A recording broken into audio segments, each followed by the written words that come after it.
Party वो वाहिद जमात है जो गरीबों की बात करता है, जो वोटों की बात करता है। उसका सबूत ये है कि पाकिस्तान पीपल्स पार्टी ने आप में से ही आपका नुमाइंदा चुनकर आपके तरफ भेजा है।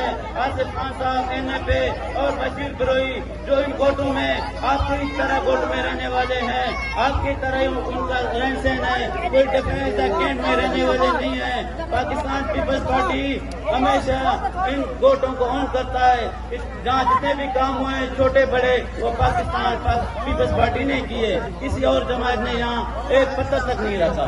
पाकिस्तान पीपल्स पार्टी इन वोटों को इंशाल्लाह जब 2008 से 2013 में गवर्नमेंट बनी थी उस वक्त भी पाकिस्तान पीपल्स पार्टी ने इन वोटों को लीज का ऐलान किया था, लेकिन उसके बाद कुछ वजह के बिना पे जब पीपल्स पार्टी की गवर्नमेंट खत्म हो गई वो लीज नहीं बना।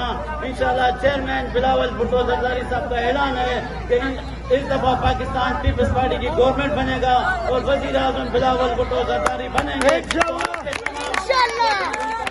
किया जाएगा। जिए भुट्टो जिए